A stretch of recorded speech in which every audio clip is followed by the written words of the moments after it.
고객의 재산권을 조금 더 확장하겠다라는 견지에서 보면 우선 심사 신청은 안 하는 게 맞다.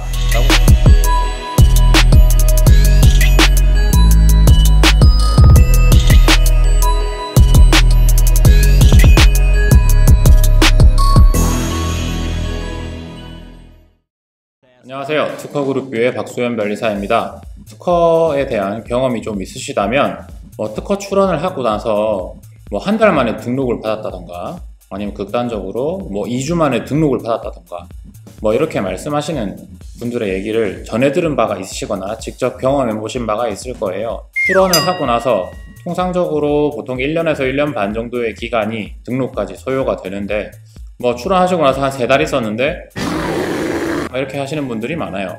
자, 그런데 이 등록을 빨리 받았다 라고 하는 게 과연 얼마나 중요하고 또 그게 필요한지에 대해서 말씀드리려고 합니다. 기본적으로 특허 출원을 하고 등록을 좀 빨리 받기 위해서는 우선심사 신청이라고 하는 제도를 활용하셔야 되는데요. 이 우선심사 신청 제도는 특허법 61조 그 다음에 그 하위법령인 시행령 제9조에 명시되어 있습니다.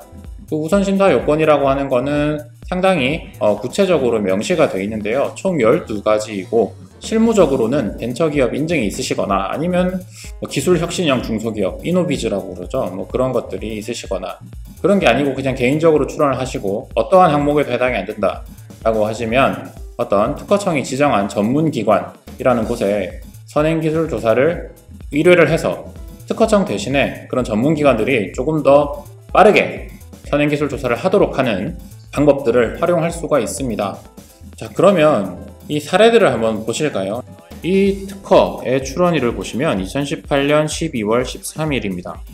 그런데 이 등록 일자를 보시면 2018년 12월 27일입니다. 정확하게 2주가 걸렸습니다. 와, 이 사람은 2주 만에 재산권이 확보돼서 좋겠다 이렇게 생각하실 수도 있는데 사실 이거는 변리사의 입장에서는 사실 바람직한 특허 등록의 절차는 아니다 라고 볼 수 있겠습니다. 사실 특허 명세서를 쓰는 데만 하더라도 적게는 2주, 많게는 한 달 이렇게 걸리는데 특허 심사를 2주 만에 해가지고 등록 결정이 나왔다? 그 심사 자체의 완전성이라고 하는 게 조금 의심스러운 건 사실입니다.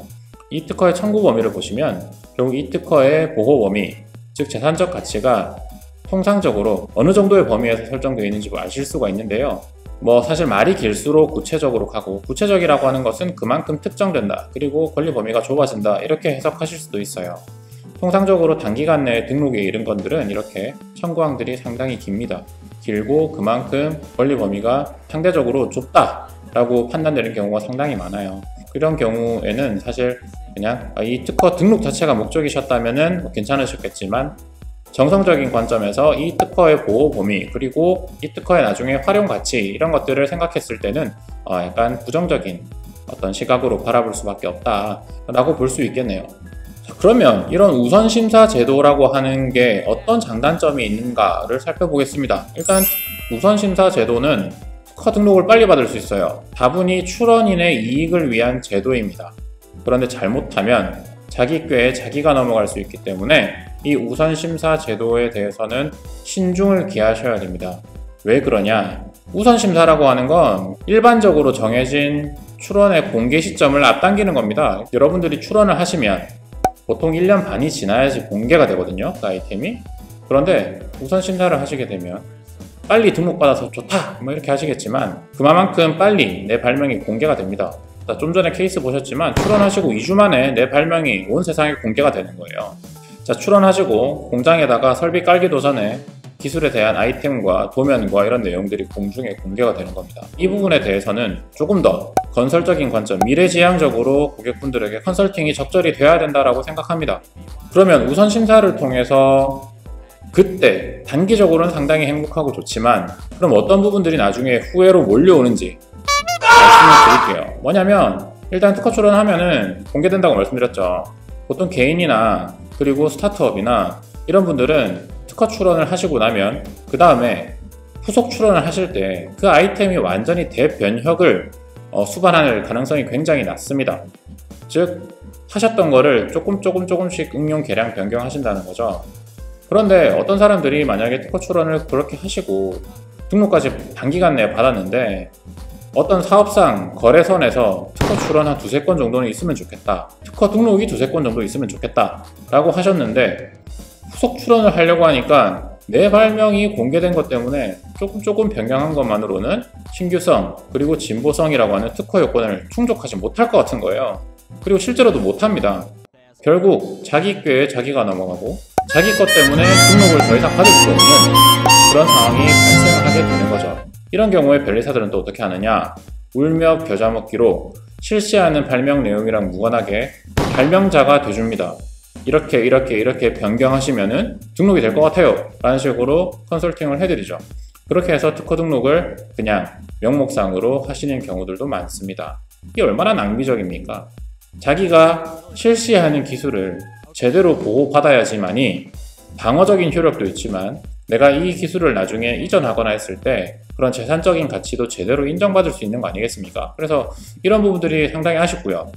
이 우선심사라고 하는 게 꼭 필요한 경우도 있습니다. 필요하니까 제도가 있겠죠. 그러니까 왜 필요한지 두 가지 정도 어떤 그 케이스대로 나눠서 설명드릴게요. 첫 번째로는 국책 과제를 하실 때입니다. 이 국책 과제를 하시게 되면 보통 1개년도에 끝나지 않죠. 작게는 3차년도, 많게는 5차년도까지 이렇게 가는 국책 과제들이 상당히 많은데요. 보통 이런 거 산출물 같은 것들 많이 강요 받으시지 않습니까? 정량적으로. 자, 1차년도에 만약에 특허 출원 3건이 정량적인 목표로 잡혀있다. 그 다음에 2차년도에 등록이 3건이 잡혀있다 라고 한 경우를 살펴볼게요. 자, 그러면 무조건 1차년도에 출원한 3건이 2차년도에 등록 3건으로 이어져야 됩니다. 자, 이런 경우에 어떻게 해야 될까요? 그냥 출원해놓고 일반적인 심사 청구해놓고 기다리시면 절대 그렇게 받을 수 없습니다. 그리고 그렇게 받을 확률도 상당히 낮아요. 그래서 이럴 때는 우선 심사 신청을 하셔가지고 과제의 시간적인 흐름에 따라서 정량적인 목표를 맞추실 때 우선 심사 신청을 하시는 게 좋다라고 말씀드릴 수가 있겠고요. 그 다음 두 번째로는 사업상의 이유입니다. 사업상의 이유. 사업상의 이유도 세부적으로 두 갈래로 나눌 수가 있습니다. 그게 뭐냐면 첫 번째는 그냥 내가 만약에 정부 지원금을 조금 타고 싶은데 거기에 대한 서류를 제출할 때 특허 현황을 내는데 출원으로는 안 되고 등록만으로 되더라. 그런데 그 사업 지원까지 정부 지원금을 타기 위한 어떤 그 듀 데이트까지가 한 3개월 정도 남았다. 이런 경우에는 어쩔 수 없죠. 어쨌든 형식 요건을 맞춰야 되니까 특허 출원하신 다음에 우선심사 신청 딱 넣으셔가지고 빨리 등록을 받으신 다음에 그 서류에 특허 등록 번호를 기재하셔야 될 겁니다. 그런데 이 제도도 좀 바뀌어 가야 돼요. 우리나라는 선등록주의가 아닙니다. 선출원주의이기 때문에 출원을 해놓고 지식재산 현황이라고 하는 항목에 출원 번호를 기입하도록 이렇게 정정되고 있는 그런 추세입니다. 아직까지도 다만 이런 부분이 반영이 안 되고 등록 번호를 기재하도록 강요하는 기관들이 덜어 있는데요. 이 부분은 반드시 수정돼야 될 부분이라고 저는 생각합니다. 사업상 다른 이유가 있다면 거래선입니다. 거래선에서 너네 특허 뭐 갖고 있는데 특허 등록 몇 건 있냐 이렇게 했을 때 거래선에서는 특허 출원보다는 특허증을 선호하는 경우가 많습니다. 단기적으로 내가 수출을 당장에 10억, 100억을 해야 되는데 거래선에서 특허증을 요구했다. 이런 경우에는 어쩔 수 없죠. 일단 우선심사 신청하셔야 됩니다.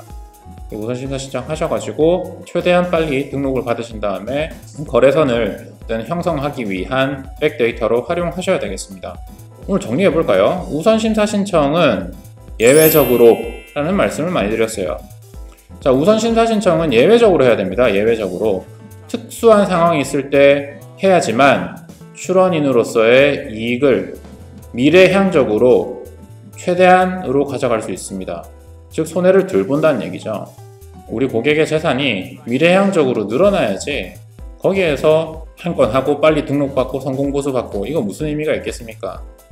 그래서 조금 더 미래향적으로 그리고 양질의 컨설팅을 다른 특허 사무소들 저부터도 제공해야 된다라고 생각을 하고요. 이 우선심사 신청 제도를 잘못 사용하게 되면 결국 그 사람의 재산권은 거기에서 벽에 막히게 됩니다. 그래서 고객의 재산권을 조금 더 확장하겠다라는 견지에서 보면 우선심사 신청은 안 하는 게 맞다라고 저는 생각합니다. 저는 지금까지 특허 출원을 500여 건 넘게 했겠네요. 대리를 해오면서 우선심사 신청을 지금까지 20건도 안 해봤습니다. 그리고 하겠다는 분은 저는 무조건 만류를 했습니다. 특수한 상황이 아니고서는요. 그래서 우선 심사 신청 제도는 특수한 상황에서만 진행하시는 게 맞다 라고 보시면 됩니다. 자, 근데 여기서 이렇게 좀 끝내기가 아쉬워요. 좀 아쉬운데, 그래서 제가 말씀드릴 게 뭐냐면은 특허 포트폴리오, 특허 패키지라고 하는 것을 가장 효과적으로 형성할 수 있고 우리가 만들 수 있는, 즉 재산권을 극대화할 수 있는 방법을 하나 알려드릴게요. 자, 먼저 가장 중요한 것은 발명을 제대로 완성하는 겁니다. 그리고 그 완성된 발명이 내가 하고 있는 기술이랑 얼마나 일치되는지 그 일치를 시키는 겁니다. 내가 하는 기술이랑 특허랑 다르면 솔직히 소용이 없어요. 그래서 내가 하는 기술을 투영할 수 있도록 내 발명을 가장 제대로 완성해 나가는 것이 가장 중요하고요. 두 번째로, 내가 지금 나의 상황을 고려했을 때 또는 여러분의 상황을 고려했을 때 몇 건 정도의 특허를 출원하는 것이 나중에 5년, 10년 뒤에 나한테 재산적인 가치가 있을 것인가를 생각하셔야 됩니다. 예를 들어 5건은 있어야 될 것 같다 라고 하시면 일단 완성된 발명을 세분화할 수 있습니다. 그 5건이다 라고 했을 때 그 5건으로 세분화를 쭉 시키시고요. 그 세분화를 병렬적으로 쭉쭉쭉쭉쭉 시키시는 것이 아니라 일반적인 내용에서부터 점차 구체화 시키시면서 세분화를 하시는 겁니다. 그래서 1단계의 발명부터 5단계의 발명까지 세분화를 하시는 거죠. 자, 그렇게 세분화했다라고 하면은 1단계가 가장 일반적인 내용이 되겠죠. 자, 이거를 가장 먼저 출원을 하십니다. 가장 먼저 출원을 하시고 그 다음에 2, 3, 4, 5단계의 출원을 후속적으로 하시는 거죠. 그 다음 완성된 발명 중에 가장 넓은 범위의 건에 대해서 우선 심사 신청을 하세요. 자, 그러시면 이 첫 번째로 출원한 건에 대해서 심사 결과가 가장 먼저 나오겠죠. 자, 그랬을 때 이 첫 번째 건에 대한 대응 방안을 논의하셔가지고 대응을 해서 특허 등록이 나온대요. 자, 그러면 두 번째, 세 번째, 네 번째, 다섯 번째 출원하신 발명도 특별한 사정이 없는 한 그 사이에 정말 어떤 다른 사람이 내 발명을 베껴서 출원을 했다던가 아니면 베끼지 않더라도 우연의 일치로 똑같은 거를 그 사이에 출원해서 공개를 시켰다던가 하는 사정이 없는 한 이 5건은 모조리 등록이 나올 겁니다. 저는 그런 식으로 특허 포트폴리오를 구축해 드려 왔습니다. 그래서 이렇게 됐을 때 단일의 특허권으로 어떠한 재산권을 행사하는 것보다 시리즈로 나의 발명을 보호할 수 있는 특허를 아주 논리정연하게 특허망을 구축해서 나중에 제대로 된 재산권을 행사하실 수가 있게 되는 거죠. 이런 식으로 우선심사 신청 제도를 영민하게 그리고 영리하게 활용하시는 것이 여러분 고객분들의 이익을 위해서는 가장 좋은 방법이 아닌가라는 생각이 들고요. 그리고 한 가지 더는 일단 출원하는 단계에서부터 우선심사 신청 제도를 기본 옵션인 것처럼 제한을 한다던가 거기에 대한 필요성을 너무 강력하게 얘기한다던가 이런 사무소들은 다른 사무소들이랑 좀 비교 견적을 다시 한 번 더 해보십시오. 왜 그러냐면 우선심사 신청은 출원할 때만 해야 되는 게 아닙니다. 우선심사 신청은 특허 출원하고 나서 특허 출원이 계류 중인 가운데에서도 우선심사 신청을 도중에도 할 수 있습니다. 반드시 출원을 할 때 해야 되는 게 아니거든요. 자, 출원을 해놓고 있다가 갑자기 사업상의 이유가 생겼어요. 그래서 우선심사 신청을 넣거나 이렇게 할 수 있습니다. 그래서 우선심사 신청 제도는 분명히 출원인의 이익을 보호하기 위해서 나온 제도는 맞습니다만 나의 이익이 지금 단기적으로 있는지 아니면은 어느 정도 시간이 흐른 뒤에 이익을 극대화하는 것에 맞춰져 있는지를 잘 생각해 보시고 내가 특허 포트폴리오라고 하는 것을 한 건이 아니라 내가 필요한 정량적인 목표를 달성했는지 그리고 달성할 수 있는지에 대한 것들을 꼭 생각해 보시고 진행하시는 게 맞다라고 생각이 됩니다. 그래서 이 제도를 활용하시든 활용하지 않으시든 고객분들이 특허권을 통해서 법률적으로나 경제적으로나 사업적으로나 그 이익을 극대화하셨으면 좋겠습니다. 자, 오늘 드릴 말씀은 여기까지고요. 우선심사 신청 제도 뿐만이 아니라 다른 어떤 특허 출원 제도에 대해서 어떤 궁금한 점이 있으시다면 구독, 댓글, 좋아요 남겨주시고요. 자, 그러면 다음 시간에 또 뵐게요. 끝!